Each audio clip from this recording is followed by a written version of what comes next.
I'm Australian with Vietnamese and Chinese heritage, and I didn't realize how Australian my culture and my views were until I traveled overseas. My parents immigrated from Vietnam and China in the 80s and 90s, and I'm very fortunate enough to be able to travel with the adult money that I'm making. I've been to over 50 countries, and I feel like going overseas has definitely opened my eyes to how Australian culture has influenced my views and my ways of thinking. I always saw myself as Asian Australian, and how being Vietnamese and Chinese has definitely shaped my experience growing up in Australia.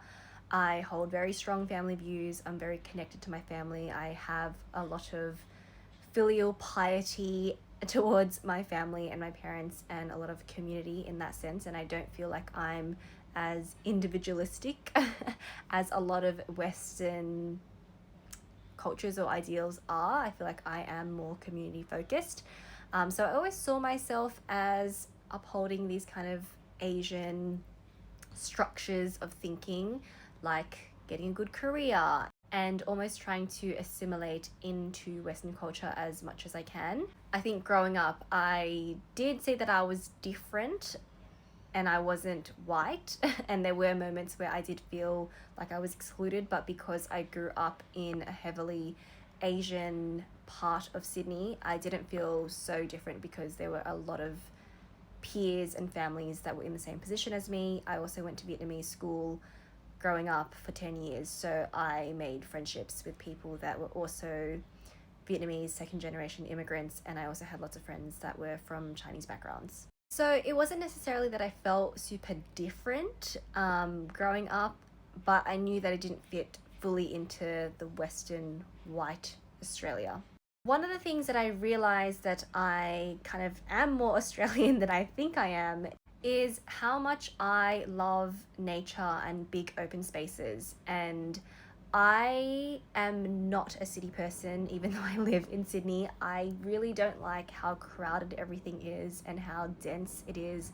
And when I went traveling, I used to go to a lot of cities like, Japan or Europe or whatever it was, but I didn't enjoy the cities as much as I do the rural countryside. Even when I do travel inside Australia, I love going on hikes, I love seeing nature, I love going to rural and regional areas. I've been to so many across New South Wales, and it just is a lot more calming for my nervous system being in the countryside and being close to nature. And I think that's why I do like Sydney, is because we do have the city, but we do have lovely nature spots as well, and we're really lucky to have that.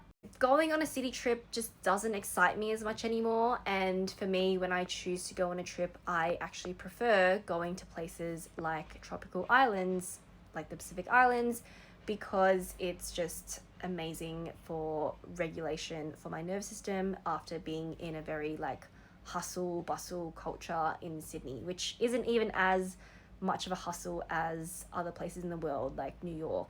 I also feel like because I live in Sydney and it is very multicultural, we're very culturally diverse, which I'm so happy about. That's one of the reasons why I didn't feel like it was that big of a difference me being Asian here, because there's so many different cultures here. Of course, Australia does have a very racial history, and there is definitely a lot of racism and discrimination in Australia. I'm not saying that we're exempt from that. This country is an immigrant's country, and I'm very thankful for that, because it just means that, I have friends from so many different cultures, and it means that my mind is a lot more open to different views, different cultures, different ways of thinking.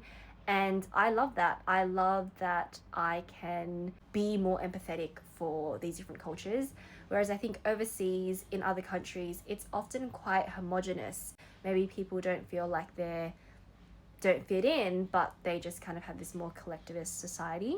It is interesting because I feel like I belong in Australia more, obviously, because I've grown up here. I speak English fluently, it's my first language. I obviously have an Australian accent. But when I go back to China or Vietnam, I definitely feel different. I feel like, people know that I'm not from there when I speak. Obviously, from the way that I look Asian. but you do feel like you don't belong. And there was this sense of like, oh, where do I belong? Do I belong here in Australia where, you know, it's majority like white culture, but I didn't feel like I really belonged, you know, back in China or back in Vietnam. But now when I'm growing up, and especially because Australia has become more and more multicultural over the years, I feel like I do have the sense of belonging here because it is so beautifully diverse. And if you're a good person, you are definitely more accepting of the different cultures and all the immigrants that come here. I could make a whole nother video on this, but also the fact that I grew up very accepting of LGBTQI plus, you know, allyship and views. There is still progress, and I think there is still homophobia that exists in Australia, but we're definitely a lot more ahead than some other countries, and I love that we are more accepting of different, not only cultures, but also different sexualities as well.